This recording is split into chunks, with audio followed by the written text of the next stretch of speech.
welcome to a brand new episode of Nostalgia Bait. Today, we are here in council. I'm joined by my co-counsel today, George Sheard. It's very official today, isn't it? We're going to be discussing not a state of the nation. Today is a state of Star Wars, as you probably tell by the title. I feel like there is a lot of stuff going on with Star Wars at the moment. I'm in a bit of a Star Wars low. Can't really get the hype behind it at the moment. So I thought, let's come together. Let's have a discussion, because there's been quite a few announcements recently and stuff that's been in the pipeline and hasn't been in the pipeline and stopped. Shock horror. It's a mess, isn't it? It's like there's so much going on, and I think it's very well known by this point. We have done very many Star Wars episodes on this podcast where we've talked about different projects that have been coming out. Obviously, Skeleton Crew was quite a big one last year. We've sort of reminisced over. And no, we did Andor season 1, but someone never got around to watching season 2, and understandably, this is gonna come up.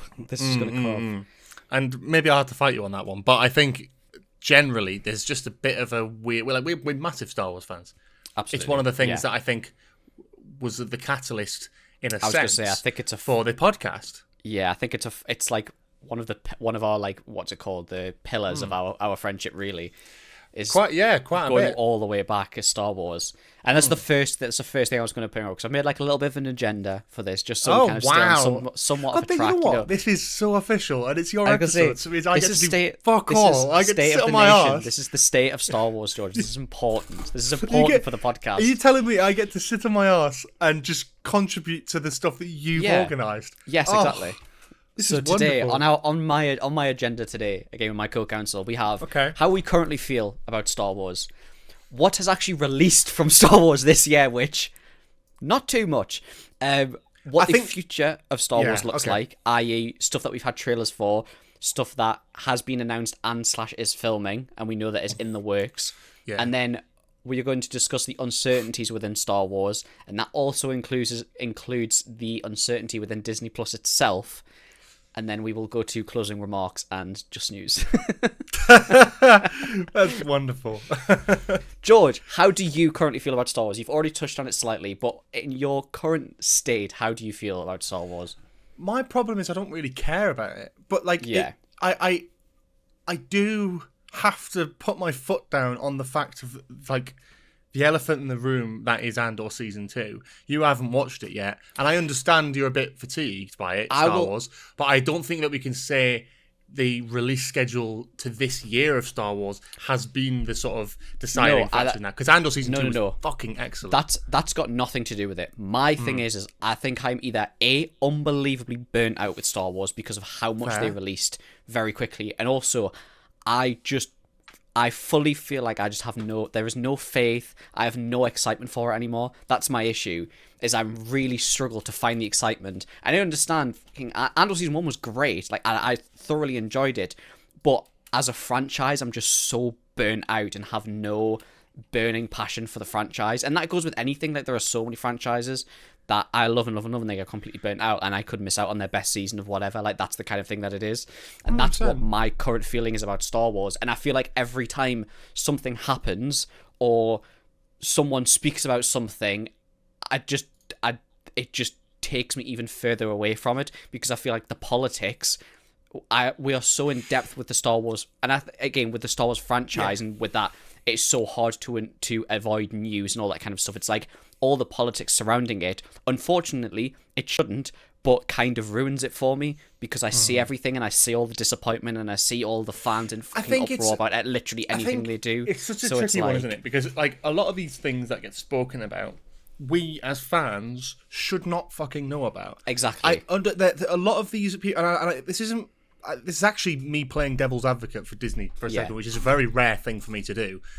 I think that like a lot of these actors and screenwriters and people who are sort of semi-big in production, who have clearly pitched a Star Wars project, got quite far with it, and then it never happened, clearly seem to have gone to the fucking Ryan Reynolds school of just leaking stuff online so fans get pissed off about it. But instead of actually achieving anything, it just gets fans pissed off, and it creates resentment towards Star Wars, which will end up slowly killing it as a brand. And I think it's a shame, but you like, look, hey, we'll get onto it properly, but hey, I would have loved a fucking Ben Solo film.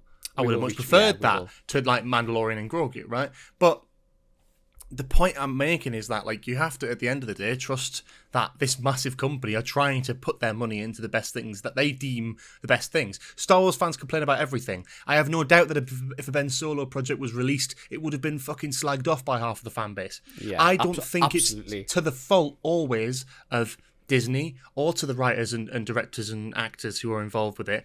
But the fans do need to take a bit of accountability for the fucking state that it's in. Unfortunately, Disney has pandered far too much towards fans over the last few years. Since The Last Jedi, since Rise of Skywalker, they've been pandering to the outcries of a minority of people who are kicking off about the most menial bollocks. Last Jedi, oh, Luke didn't fucking lift an entire fucking Star Destroyer with the Force, and, you know, we can't have nuance anymore. We just have to have fan wank. And because there was a few people moaning about that, we ended up getting the absolute mess that no one liked, which was the fucking Rise of Skywalker. Yeah. And then we had this again with Acolyte. The Acolyte wasn't perfect, but it was a solid, well-made show that really explored a whole new era of Star Wars, which is what we need to be doing, not dwelling in the same regions we've been doing for the last 40 years. And lo and behold, it gets cancelled because a few people didn't like the fact that a nameless Jedi number 4 was in it and he shouldn't be alive at that time, and it's disrupting canon. But realistically, the only reason they actually hated it was because there was a fucking lesbian woman running the show, which is absolutely fucking abhorrent to me that people kick off about this sort of stuff and get a show cancelled over that. I'm going to put a pre-warning out now. We are 7 minutes into this episode. This is going to be an abhorrently negative episode. We are not... If this is your first time watching Star Wars content, we are not usually like this. Please go back. We have a Star Wars playlist on YouTube. Please go back and watch our other Star Wars ones, because we tend to talk very positive about most of the love Star Wars. We love Star Wars. But I do. This is me saying, I love The Acolyte. Yeah. I love The Acolyte, but fans fucking ruined it for me. And this shit, like people like fucking, I'll say his fucking name, Star Wars Theory, who's always on fucking transmit all the time. Like, he's taking the pipeline from Star Wars fan to right-wing grifter anyway. Like, he's in this puddle of like, oh, I've got to complain because it gets more views. And there's this whole thing. I've seen it with Doctor Who. I've seen it with fucking Marvel. There was a sort of trend of like shitting on things that aren't like projects written and made by fucking straight white middle-aged men. And it's like, okay, some variation, and these same little people start piping up and picking holes in everything. Star Wars Theory was complaining Andor was unrealistic because they had nuts and bolts in the side of a building. Like, get fucking real and touch grass, my guy. I will say this issue does kind of extend to Marvel as well, but it's not nearly like as severe as I think it is in the Star Wars. No, I think Marvel have handled it though. Yeah, Marvel have gone past this and tends to be doing better now. I just feel like Star Wars has been stuck in. Do you know what? And this isn't even just from this year. I feel like Star Wars has been in this rut for a couple of years now. Like, I just 100%. Feel like we are tending the whole franchise at the moment is either original ideas that get no advertisement, no push, no nothing. Skeleton Crew, Acolyte got shut down. Yeah, Skeleton Crew is excellent. or they are pandering to this overarching storyline, which just is starting to get a bit too confusing. Is taking way too fucking long, in my opinion. Because we get Mando and Grogu, another Ahsoka season, talks of something else in the middle, and then we're going to go on to this final whatever movie, this Thrawn movie, which, again... We should be there by now, though. Why are we dragging it out? Mandalorian and Grogu, I have no hype. Like, I will go and see it. Like, I hope it beats my expectations. We'll go and see it in cinema together when it comes out, probably, right? Because that's sort of a bit of a tradition, is we'll go and see these Star Wars films together. I will be excited to sit in a cinema and watch a Star Wars film that I haven't seen before.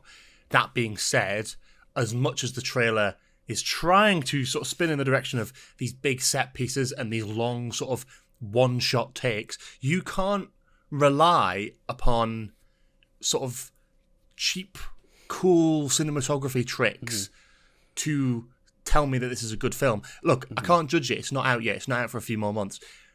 My worry about it, the biggest thing is, like, you can do all these cool one-shots, you can do all these big spectacles, right? It still looks like a Disney Plus show. It looks like a TV show. It looks like it's made on a TV budget, and that's because it probably is. And this is the problem with big franchises, and it's been happening to every fucking thing in the Star Wars catalogue, is going, wow, this show we put a lot of money into did really, really well.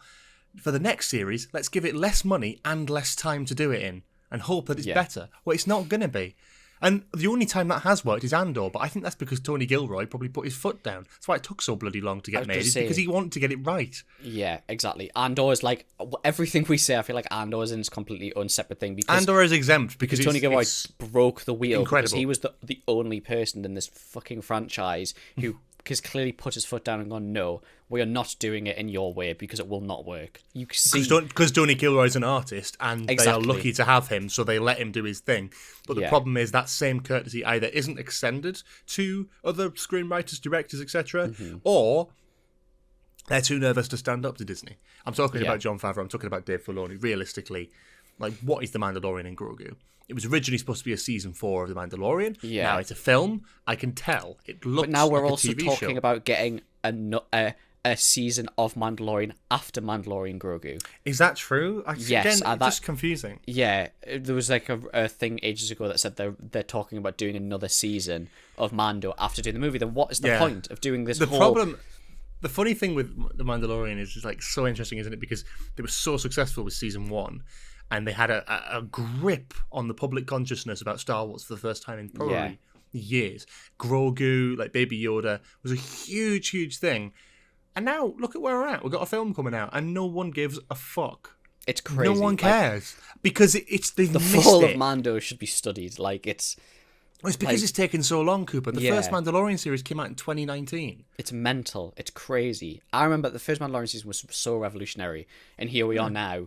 Season 3 was wank. 7 years later, they're releasing the film. It's like, and understand, like, in that time they've had another couple seasons, but the problem with The Mandalorian is it's sort of slowly gone downhill as time's gone on, right? I don't know who's working on The Mandalorian and Grogu, right? The season 1 of The Mandalorian, cinematography was, oh my god, and it's going to kill me because I should be able to remember his name on a fucking dime. Oh my god, what's his name? Fuck! Oh, game's gone.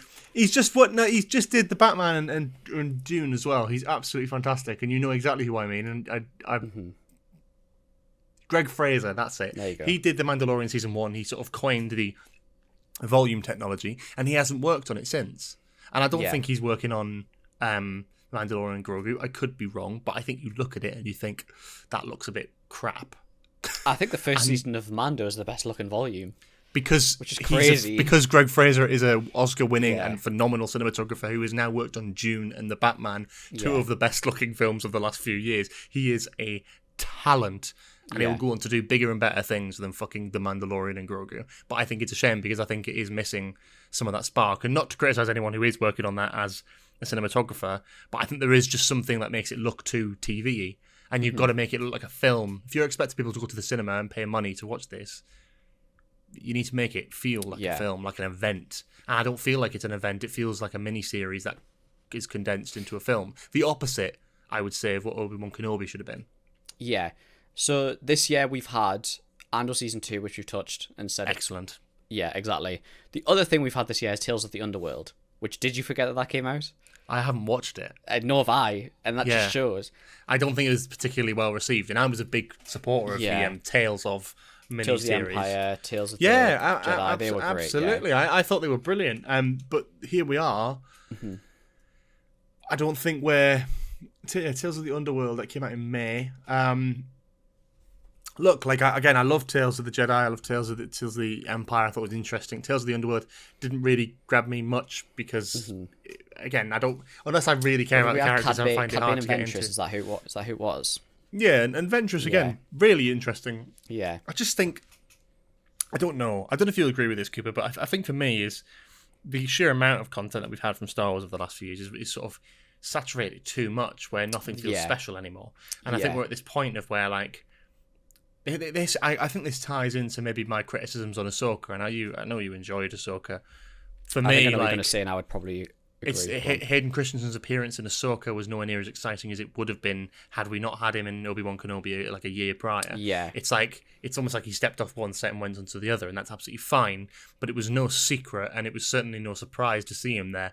Go back 5 years ago and said that Hayden Christensen appears as Anakin in a project, I would have been absolutely fucking screaming with joy and excitement about that. Yeah. But we've now, go from where Rise of Skywalker was to, and for all my criticisms of Rise of Skywalker, actually feels a lot more independent and creative in retrospect, because it's not just relying on fan stuff. I'd kill for a three project story right now in the Star Wars, universe. Like a new characters, new stuff. Like 100%. That's what I'm saying. And sorry, this is what I thought you were going to say about Ahsoka before you continue.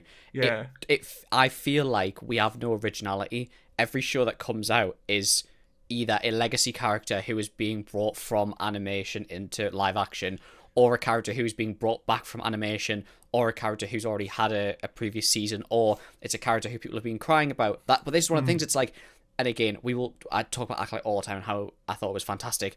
Acolyte had original our review characters. On Acolyte if you would like. I mean, it's on the channel. We talk extensively about how we loved it and how we're disappointed that it got cancelled. I think Kamia, I think the Stranger is one of the best original characters we've had in years. Have Star you Wars. seen the sort of information that's been hinted at since? Yeah, this is another thing I'm gonna. About Kylo Ren and stuff. I think that's great. I think him as a character is one of the best original characters. Like, we've not had proper original characters since probably Mandalorian. But again, Mandalorian is an already established thing in the universe. It's like, but Mandalorian's every just franchise, surrounded by project. familiar characters now. This is what I'm saying. It's we look at like the Mandalorian Grogu, right? And on the poster we've got fucking like Jabba the Hutt's family. You've got Zeb from fucking Rebels. Yeah. You've got Grogu. And then, I don't know, Sigourney Weaver, I guess. Cool. But what I mean is, it's like, again, we're going, original characters. The original characters from Mandalorian, like season 1, if you think back to it, like the little old man. Yeah. He's long dead. A lot of these Mandalorian characters are sort of either boring and uninteresting or dead. And it's just, I think, it's become this thing, Star Wars, where they are in a sort of void of creativity. They are filling it with, hey, do you remember this face? Remember this person? I was buzzing when I watched Mandalorian season 2 for the first time, and it was like Bo-Katan appeared, and then it was like Ahsoka was named, and then we saw Ahsoka, and then Luke. It's like, that was amazing. It's obviously like years ago, it was amazing. Like, getting all this stuff from the extended franchise and the extended lore brought into these new things. I was like, oh my god, this is fantastic. But I don't want that for 5-6 years straight. Yeah. Eventually, we need to stop bringing in and there has been original characters. I'm not saying there's been zero, but no real original characters who have had this impact or this lasting effect on the majority of the franchise or the majority of the fandom. Like, you could argue that Skeleton Crew had all new characters, but realistically, they're not going to do another season of Skeleton Crew. Like, they should, and I think it's should, well but it's enough not. where It's it not would be going to interesting, happen. but it's not going to happen. They're going to do a 6th and 7th season of Mandalorian. Yeah, exactly. And this is my thing, though, is I think beyond Star Wars, I think Disney's got a very strong obsession with just remaking animation into live action, because it's cheaper and easier than just creating new original ideas. These people are so corporate now that it is just that. I mean, I'm not just talking about Star Wars, but you look at stuff like the Disney live action version of Aladdin, The Lion King, right? It's the same. It's the same prospect. It's like, let's take something that people love and let's turn it into live action. It's like the Ahsoka series, for me, that's its biggest flaw, is the fact that it's just Rebels continued but in live action. And I think by doing that, you alienate 90% of your potential audience with that. Yeah. Again, Ahsoka is not the worst thing in the world. I have my criticisms of it. I've said it before. I'm not going to go over it again. We've got an entire episode about it. But the biggest problem for me in retrospect with that is, we're getting to season 2. But, like, Thrawn, Ezra, like, Ahsoka, like, all these characters that are in this show are they're from Rebels, but now in live action. It's like, Rebels in itself is fucking however many years old now. Like, we don't need to be relying on these characters to try and connect back. And Star Wars has always had a commendable timeline and continuity, but there comes a point where it's like, if all you've got is the continuity, then where is the original creative storytelling? Where are we at? That's why I was excited for, like, Rian Johnson's Star Wars trilogy, which is never going to happen, and it shouldn't, because people have treated him like shit, and he's gone on to make 3, presumably, well, at least 2 that I've seen, fantastic Knives Out films. And it's like, he deserves all the plaudits for how great of a filmmaker he is. He probably never will make that trilogy now, and it's a shame. It's like, instead we've got... I think it's unfair to sort of throw like Sean Levy's Star Wars project under the bus, because that's filming now. Yeah. Star Wars Starfighter, it's called. It's unfair to throw it under the bus. I don't like throwing filmmakers under the bus just because of their previous work, but I can understand why people are upset by all these other projects getting cancelled, or being in development hell, only to be replaced by, you know, a Ryan Gosling, Sean Levy Star Wars film, which is basically like this is an issue with the industry version of an old script. You know, this is an issue with the industry as a whole, is because someone will do one amazing thing, like Sean Levy does 3 movies. One of them is a game changer. The other 2 are okay, good, but don't reinvent the wheel, and they will give them this brand new thing, and the entire budget of an entire franchise. Like, it feels like it needs to be more original. My worry is, it's like, okay, we get to the end of this, whatever they're calling this interlude between 6 and 7, whatever they end up with, the Thrawn saga, whatever the Mando saga, the Filoniverse, that's what it's called. You get to the end of the Filoniverse, where'd you go? Because what you're going to do, pick another character to tread off the back of, or you're going to actually come up with an original character, like Mace Windu, a Star Wars story. Like, again, we'll end up with the kind of shit that fan films are doing. No one actually wants or needs to see any of that. Sure, yeah, seeing Sam Jackson twirl a lightsaber around and kill some people, great. That would be amazing. A hardened Samuel L. Jackson-esque Jedi, great. No one really needs that.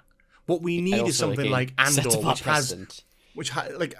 Andor has a tremendous amount of world building, fantastic performances, fantastic character writing, and something to say. Star Wars. Let's go into politics here. Star Wars, in its original trilogy, was a critique of America. The Empire was America. George Lucas has talked about this. It's about the Vietnam War. There are connotations to that. The idea is, in our culture, we would call Luke and Han and Leia, we'd call them terrorists, right? Star Wars calls them rebels against the Empire, but the Empire are basically the government, right? These are blowing up a government thing and killing people. They'd be called terrorists, right? But they're called rebels in this. It's an anti-establishment, kind of anti-government piece of filmmaking that is, yes, it's campy and fun, and there's teddy bears and all sorts, right? But at its Chewbacca. Ewoks. Sorry. Not in the Vietnam War. The teddy bears weren't in the Vietnam War. So confused. I was like, teddy bears in Star Wars? You know, Ewoks, right? And you've got all this sort of campy stuff, but under the surface, its foundation is based on politics. The Senate and Palpatine's rise to power in the prequels, for all its flaws in terms of filmmaking, is a critique of the Bush administration of America. It is, and always has been, political. Now, we go to modern Star Wars. Storytelling genius. Yeah, it's excellent, but it's fantasy that has something to say about the world we live in, and that's exactly what science fiction should be doing most of the time, because it's the most interesting. Because if art has nothing to say about the world we live in, what is the point of it? It's just fluff. And Andor, I think, is the only thing in the Disney era that has had anything politically or socially to say about the world we live in. Andor is wonderfully political and so nuanced and so clever in the way it does it.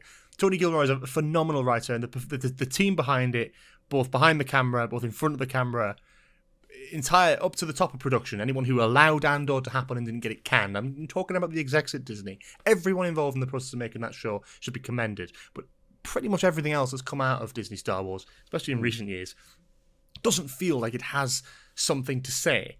Mm-hmm. Do you know what I mean? Exactly. It's like George Lucas's Star Wars was political, very political, and it had it in its foundation, and its blood was political. It had something to say about the audience. It points the finger at you a little bit and goes, well, what world do I live in?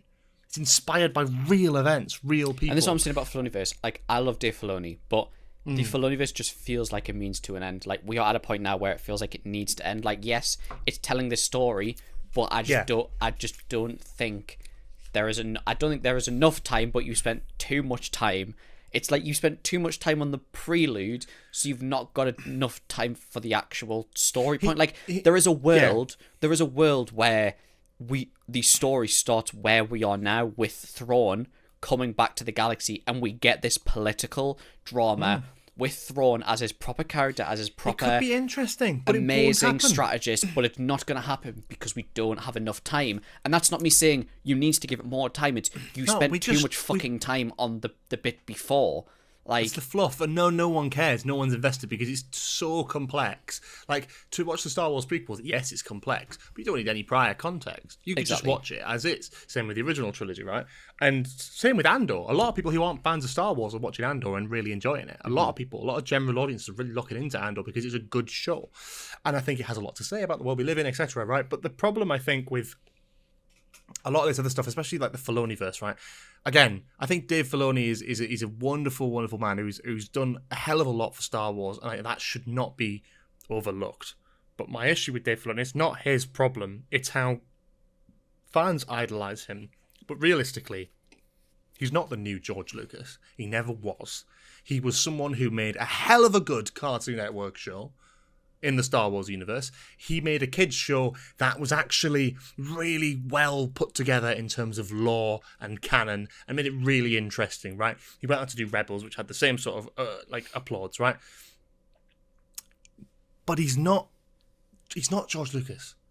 No, but that's we don't. We'll see that with the Mandalorian and Grogu. No, we don't need a new George Lucas. But my point is, if you want a filmmaker with the creativity and the originality, but the nuance to tell really interesting stories, you look at people like George Lucas, or you look at people like Tony Gilroy.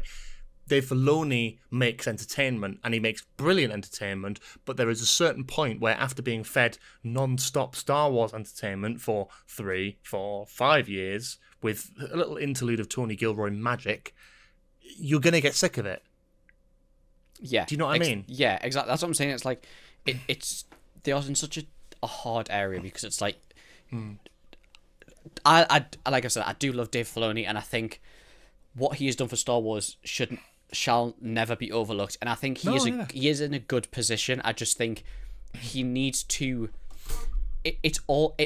Basically what's happened is they've done Mando, and then they've essentially tried to attach Mando onto this bigger storyline, whereas there's been no thought about it until too close to the end.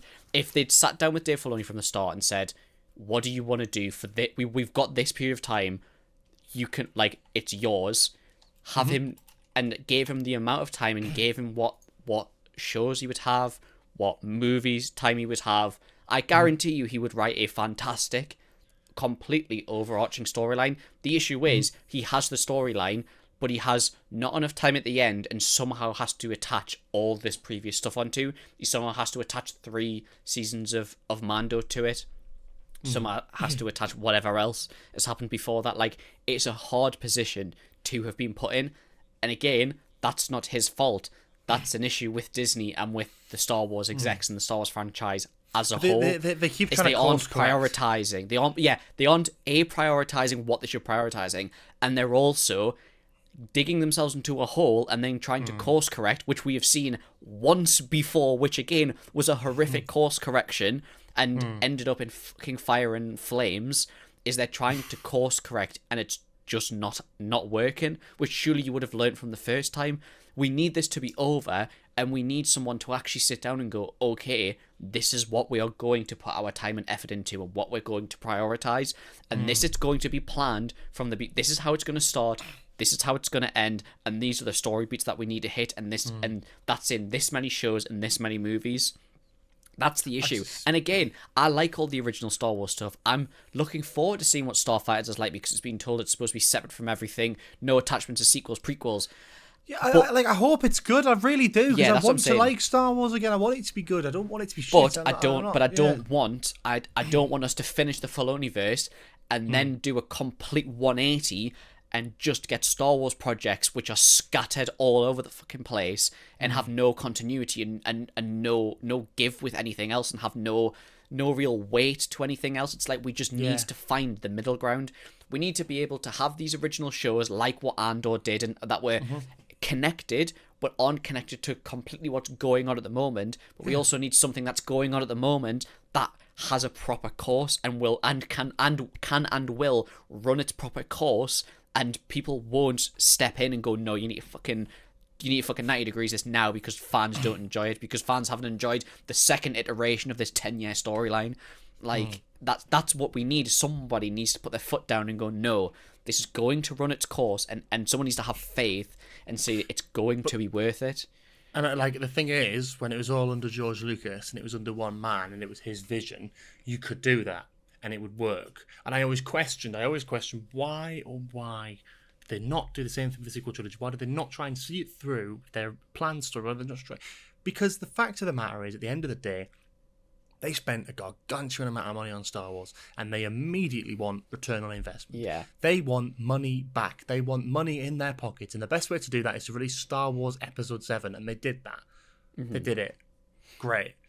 And that's the direction everything started to shift towards. It's like, it became about money, but you're right, they need to just stop and think and just take it slow. But sometimes that doesn't work. I would argue that sometimes it really doesn't work. Look at Indiana Jones, for example, right? Indiana Jones. I love the Indiana Jones films. I even love Kingdom of the Crystal Skull. Shoot me. I think it's a great film. I think it's got some shit CGI in it, but I think it has the heart and soul of an Indiana Jones film. I think Dial of Destiny had some really strong stuff for it. That was in production for so many years, and it was delayed so many years to get it right, to get it special, to get it proper. And it ended up just feeling soulless, right? A lot of people didn't really enjoy that. And that's, again, I enjoyed elements of that film. I didn't hate it. I just think that there's something to be said about, sometimes you could just point the finger at going, oh, well, they release about 1,000 Star Wars projects a year. That's what's killing them. And you were definitely right. They should slow down. They should sort of halt it. I'd love to see maybe one film a year, or one show a year, maybe, at most. Mm-hmm. But I think it goes to show that it's not always about that. And it's something, sometimes when the intentions are wrong, I don't believe it pays off. I think if the intentions are art and creativity and having something to say, again, about the world we live in, when those are the intentions, with a good amount of trust behind it, I think you can have something really, truly special, like Andor, right? Like the original Star Wars films. But I think if you don't have that, and your sole purpose is profit, money, entertainment, just bare bones entertainment, that's fine. Make kids films then.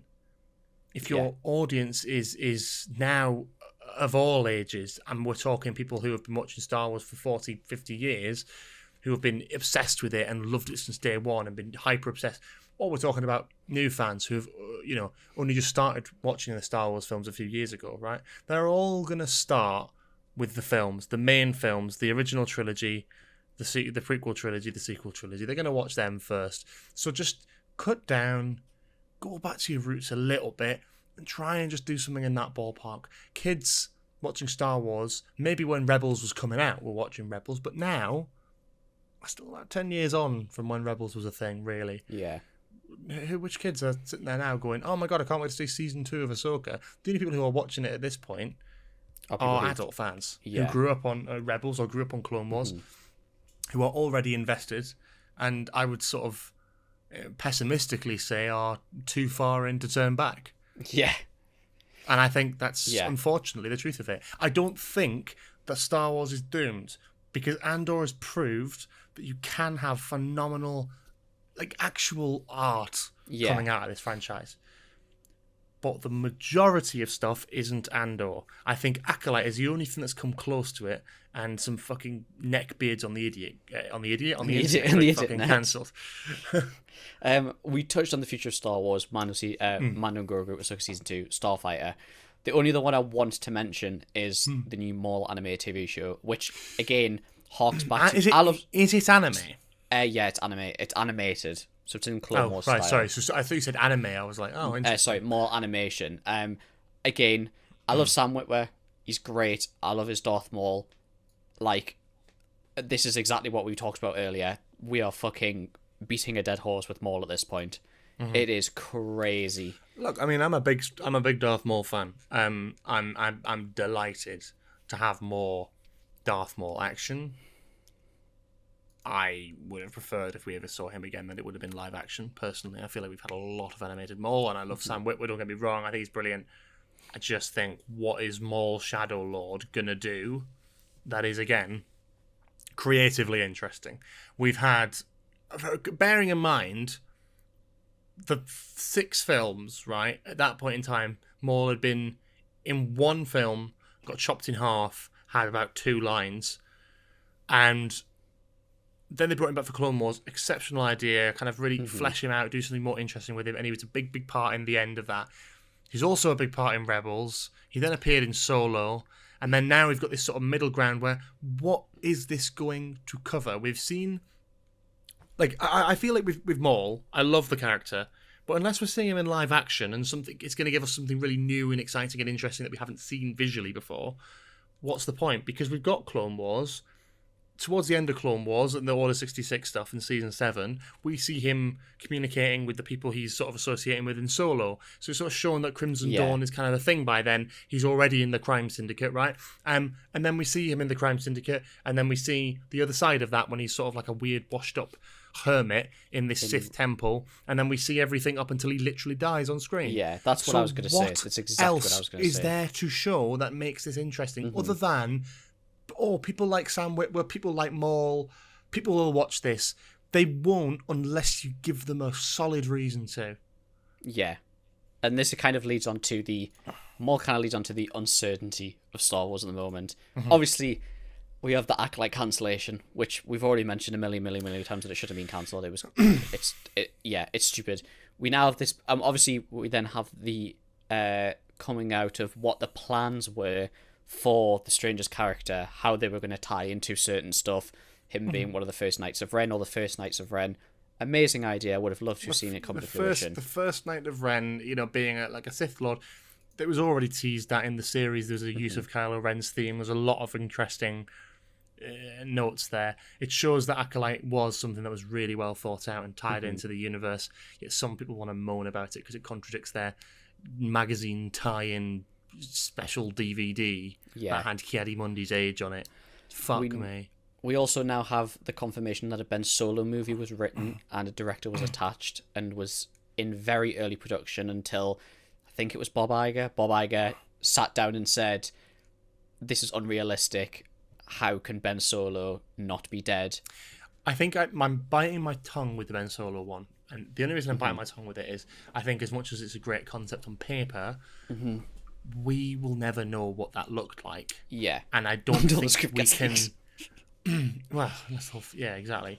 I don't have confidence that it would have been strong enough. And I do trust with that.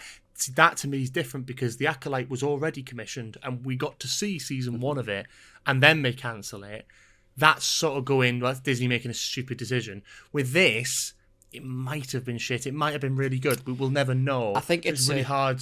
It's a double-edged sword, isn't it? Because it's like you will never know. But I think for me, the things that annoy me the most about it was, I think Kylo Ren / Ben Solo was one of if not the strongest character in the sequel trilogy. 100%. And I think his ending was not great, but very cool, and it would have been great to have seen more afterwards. I think it's hard because obviously both his parents are dead, and you're definitely not getting either of them into the shows unless you do some AI shit, which I don't agree with. But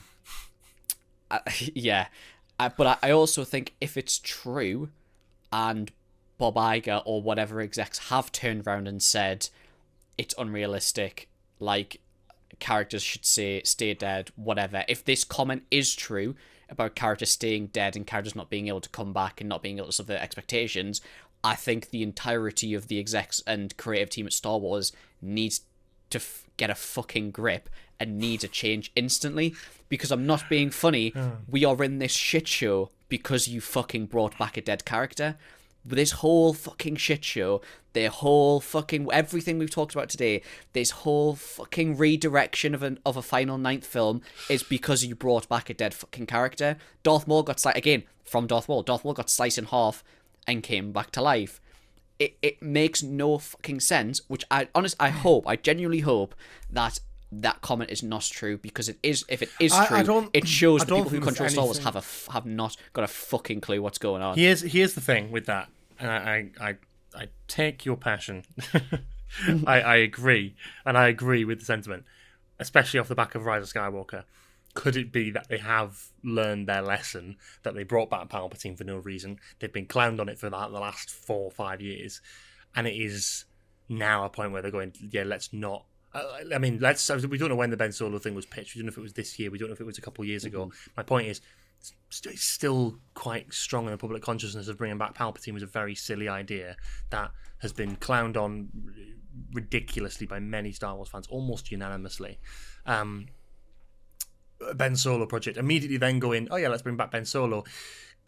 Even if it's a good story, I could understand why people would have an issue with that. That being said, Bob Iger, love him or hate him, I'm presuming probably the latter, he's not really, I mean, yes, he is the final say on everything. He is the CEO of Disney. Like, he's not like the creative lead in Star Wars. He probably doesn't have much time with Star Wars. It's only really the big stuff that he's involved with. So if it was his final decision, it means a lot of people did approve it, and he just said no at the end and put his sort of stamp on it.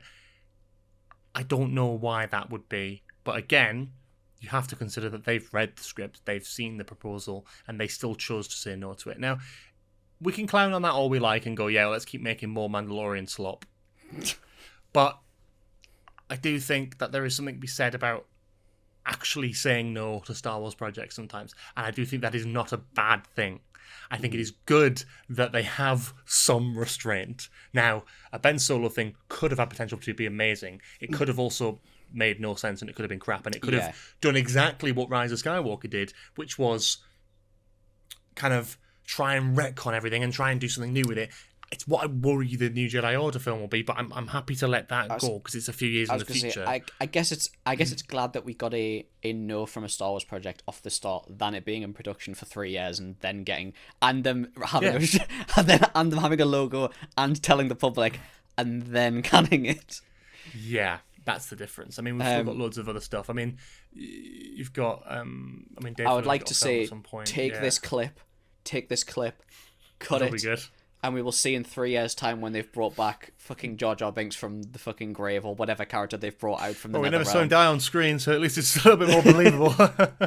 That's true. I don't think there's anything wrong with Ben Solo potentially appearing in future Star Wars iterations. Like, for example, the new Jedi Order film. There could very easily be a scene where Daisy Ridley, like, sort of communes with Ben Solo via some sort of Force thing. You could definitely write that in. 1,000%, but like greenlighting a whole film about a character we've already had 3 films about, I can understand the hesitance. As amazing as that probably sounds, exactly, yeah. Bear in mind where we were at with Star Wars at the end of Rise of Skywalker. There was a lot of fatigue for these characters in this story because it didn't go anywhere really, and I understand that. I understand having restraint. I do question a lot of the decisions that have been made. I really don't have much interest personally in a Taika Waititi Star Wars film, but I've expressed that many, many times.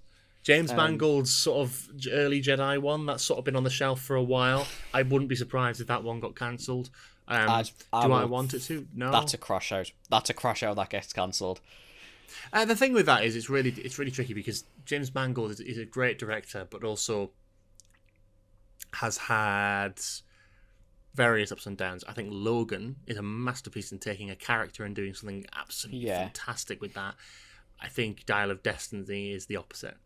So I really understand that under Lucasfilm that my excitement for that project after watching Dial of Destiny did go down significantly. For me, it's for that movie. I couldn't give a fuck who directs it. For me, it's the concept behind it.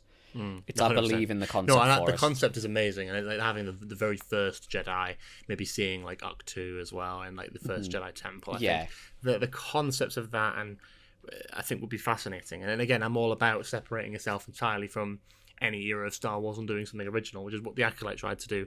And I guess it was the Skeleton Crew did as well. But again, Skeleton Crew is a sort of really weird thing because it was good. It was very Skeleton good. Crew was actually really good. The problem with it was, again, it didn't really have much to say. It was just kind of them looking at They just Star gloss Wars over it as catalog well. and going. No, but the thing is, what it is it's sort of like a homage to like E.T. and like the Goonies, Yeah, the Goonies. and that's and maybe to an extent like Stranger Things and stuff like that, and it's like where there's like a lot of that, like there's a lot of love for that sort of coming of age style thing, and we haven't had that in Star Wars at least in a long, long time. So I thought a very interesting idea. I really liked it as a kid. I would have been all over it, but I think it's just like. Again, it's not really saying anything to me in the same level that like Andor is, and that's absolutely fine. Like Skeleton Crew is not getting on the receiving end of a bashing. It's a brilliant project. The people involved with it are wonderful, and it was a lot of fun. And I have a lot more fun with that than I have done with Ahsoka recently or Mandalorian. Yeah, that's something. Yeah, exactly. So my final part of this is the fucking drastic price increase of Disney Plus. I'm not too aware of this. My family got a Disney Plus renewal offer, and compared to last year to this year, the price had doubled. By Disney what? Plus for a year is currently now 150, and I believe our renewal offer was like 60 quid, 60, 70 quid, something like that. I've got stats from 2020. From 2020, Disney Plus was $59.99 for a year. Now it's £150 per year. And I understand they've taken things on, and I understand they've bought out other streaming platforms. What's the difference? So it's like a premium package then, because it's like it says that it's $99.90 for your standard up to 1080p, but if you want 4K Ultra HD and HD ready, then it's £150 a year. Blimey, that's a lot of money. It's a thing, isn't it? It just depends on how much you value something like that, because you could very easily pay monthly and then just pop in and out whenever there's a new series, and that's what's the going to happen. freedom they do allow you. Yeah, but if you value like having the stuff that's on Disney Plus, which is quite a lot to be honest, then I guess it is sort of worth it. I feel like that's something I would struggle to justify. Probably I'd ask for it as a Christmas present, to be honest. Yeah, that's the thing. I just think it's quite a lot of, and yeah, the catalog's great, but Disney's one of those, like, I don't find myself watching enough variations of stuff on Disney to justify that much money a year. I don't really watch many of the Marvel TV shows anymore. There's very few that I have seen of recent times. Star Wars, again, the same. I sort of duck in and duck out when there's something interesting. So I'll pay for like a couple of months and catch up on stuff I've missed, and then I'll just dip out. I won't keep it going in the background. I certainly won't be paying for a yearly subscription, because then there's just like an added pressure to actually sit and watch stuff. That's the price. I mean, that's equivalent to the price of a fucking like Odeon Limitless membership. Yeah, I can go to the cinema as many times as I want. That's much better than watching. The only reason I bring it up is because I've had so many people like bring it up to me in the last couple of weeks, being like, "Have you seen how much Disney's gone up?" Like we are like, I know so many families who are just who literally canned it straight away and just said, it's "I'm just cancelling it's not viable," and it's really sad that in the day and age that we're in, where people are already struggling financially, there isn't very much money going around at the minute. For many people, these big corporations are putting prices up and all that sort of thing, and it is sad to see. It's not just Disney Plus; it's Netflix as well. It's Amazon. Yeah, I think there's a lot of these things are happening, and it's sad to see. It's sad to see. I miss when streaming platforms were less like $5 a month. Yeah, if that. When it was. Do you know what I mean? Yeah. The golden age. Triple, quadruple that price for the top packages. It's just ridiculous. Now you have to pay ads. I've got the Netflix ads package, and I'll tell you, it's crazy. Fucking infuriating. It's the worst. It's the whole thing with streaming was what the biggest thing when Netflix properly started years ago was that there was no adverts, and we've literally come full circle. We have come full circle, but it's how they make costs cheaper, isn't it? They go, well, you can pay more or you can have ads. It's up to you. But it's the novelty of it. There's a Black Mirror episode in the most recent season about this, and it's absolutely phenomenal. You should watch it. It's miserably depressing. It's a little bit off topic, but it is really interesting as a commentary on this. Is basically a woman has this, she basically almost dies, and the hospital, futuristic Black Mirror hospital, they put like an implant in her brain, which basically keeps her alive. But it's the technology is from a company that charges a monthly subscription. Crazy. And if you only get access to certain areas, if you leave a zone, she'll die. If you stop paying your monthly package, she'll die. But then as time goes on, the basic package starts to become more and more expensive, and she starts she starts saying adverts. She starts saying and advertising things. Yeah, and she doesn't realise what she's doing. And it's like, and they go to the person. And they go, well, actually, now you're in our basic package. Adverts are included with that. And if you want to have ad free, then you have to pay a little bit more. It's a fantastic commentary, and the fact that fucking Netflix have allowed that to happen is mental to me. That's the thing. It's like, to be honest, you look at, if you compare streaming platforms, like if you compare Netflix to Disney, and you look at how much money they are, and you look at the things that they produce, Netflix I can kind of justify, because Netflix do actually make very good shows. Ed Gein was fantastic. Stranger Things. Oh, did you watch the rest of Ed Gein? I've only seen 4 episodes of it. Fantastic. One Piece live action, fantastic. All this stuff, like they genuinely put their money. Peaky Blinders, great. Like they put their money into good things. Disney, on the other hand, I struggle a little bit more to go. I think Disney Plus has a lot of stuff on it already. I think the novelty of being able to watch every episode of the Simpsons. Well, I guess this is what I'm saying. It's like, if you look at them as a production company, if you look at stuff that Netflix put money into to produce compared to stuff that Disney put money into produce, it all depends on what you watch, though, doesn't it? It's like, that's what I'm saying. It's like, you could make the argument that's like, well, The Simpsons is technically owned by Disney now. And that's every episode ever is available on Disney Plus, as opposed to buying all the DVDs. Same with Family Guy, same with all these other cartoons and long-running shows like Modern Family and other comedies. And so there's loads of stuff on there. There's loads of films on there, any classic Disney films. But and then the same thing could be said about Netflix. You could argue that Netflix has better films and TV than Disney Plus. Someone might disagree. You'll be there all day and night, because it just depends on the target audience. But Christ, if you can't justify it, don't pay it, because it's not fucking worth it for some. If you're not really actively watching it, I mean, just really think about £150 for a year of premium is just insane to me. That's at least 7 Odeon trips. That's what I was saying. Get an Odeon fucking limitless and go to the cinema a few times a year. You'll have a lot more fun with it. Yeah. Mental. Anyway. I think it's time for Just Hamilton, News. though. Fuck, I can't watch Hamilton. Shit. Oh, yeah, Hamilton's on Disney Plus. There you go. It's worth it. Yeah. Yeah, gotta get it now. Apologies that this has been quite a negative episode, but it just needs to be spoken about, and it's something I wanted to speak about. I think it's been a relatively balanced one. I think you're being harsh on yourself. I don't think it is a particularly negative episode. I think it's a critical episode, but I think with any podcast or with any platform like this, I think we have a right to be able to discuss things that we care about. And I think so long as you're not just going... There's a lot of people out there nowadays who are going like, this person's ruined it. Oh, I hate it. Oh, it's not what I grew up with. This character shouldn't do that. Have we once said throughout this entire episode anything about like specific characters and motivations in a show or things like that? We're talking about the sort of grand scale of production and the industry of where we're at, and it is just something that is worth talking about. But I don't think it's an inherently negative or positive thing. But if you have found it negative, then cheer up with a funny Just News story. Today, from Sky News, we have Bishop in dressing gown interrupts church concert and asks crowd to leave my house. What? A disgruntled bishop in a dressing gown. An actual bishop, or has interrupted a church concert in London, telling singers to stop their terrible racket and leave his house. The City Academy Voices Choir was coming to the end of their performance at St Andrews in Holborn on Friday night when the lights were suddenly turned off. Footage on TikTok shows Jonathan Baker, the Bishop of Fulham, standing barefoot at a microphone as bemused performers and 300-strong audience look on. "You are in my house. It's gone past 10 p.m. and this is a terrible racket," he said. "Good night. You are in my house. Can you leave it now, please? Thank you. It's over." That's fucking amazing. I'm trying to watch the video. Oh, it's their video.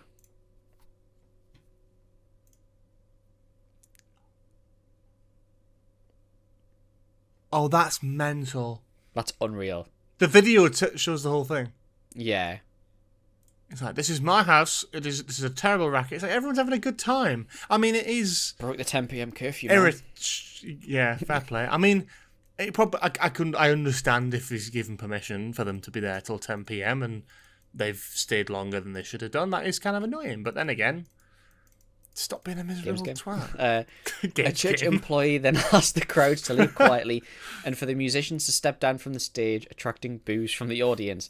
The choir went on to perform one last song, an a cappella version of ABBA's Dancing Queen, before bringing their show to a close. Yeah, that's based as fuck from them, honestly. Because you are a miserable cunt.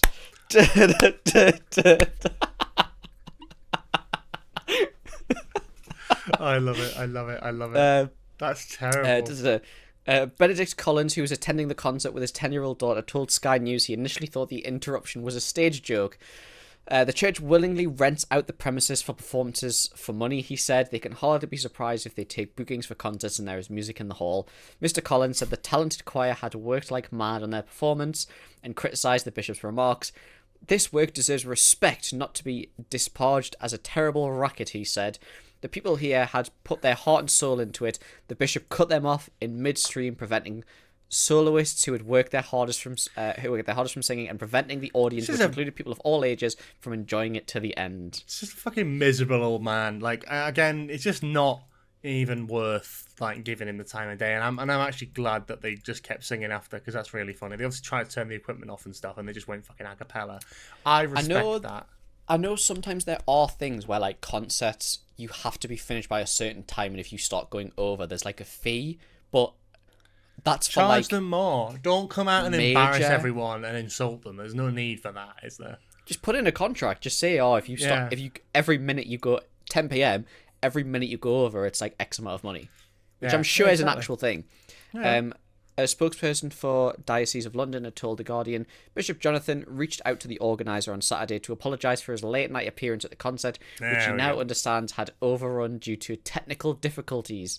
But Mr. Collins told Sky News that he felt the statement was mealy-mouthed. He said, I hope the bishop is well and okay. It's possible he just had a bad day. An unambiguous apology would help. One that recognises why his behaviour wasn't acceptable. Yeah, it's a very generic apology, isn't it? It's going, yes, he's apologised, which he now understands, or he was mistaken. Yeah, even if you're, like, right, it's not an acceptable way to go about it, though, is it? Yeah, he'd made, what is it, what's the fucking phrase? He made a lapse in his judgment and does not expect to be forgiven. A serious and continuous lapse in his judgment and does not expect to be forgiven. Sorry, that took me too long. That took me way too long to get. No, because I was trying to work it. No, I was trying to work out if there was a joke I could make, but I can't say that joke, and I'm going to leave it. There's plenty of jokes you can make about bishops and priests. Anyway, thank you so much for watching and or listening to this episode of Nostalgia Bit. If you've listened on Spotify, please leave us a hearty 5-star review. It really, really, really does help. Make sure to leave us a like on YouTube and comment if you're a Star Wars fan, what your opinions are on Star Wars at the moment. If you're feeling the same, if you completely fucking disagree with us, please let us know why. Make sure to also subscribe. Check out TikTok, Twitter, Instagram, all of the social medias. We love you, and we will see you next week for the start of Christmas season, baby. Christmas, it is. We're in the Christmas. I am not drunk enough to join you in singing Christmas songs on the 10th of November. I feel like I've been doxxed now. I didn't realise we were going to say what date it was. No. It doesn't matter. I feel like I've been doxxed. People are like, wait, they fucking film these ahead of time? They don't film these on Wednesday? This hasn't been filmed on the Wednesday before? Wait, this isn't live? Not filmed on the Wednesday before this time, baby. We will see you next week. See you next week. Bye-bye.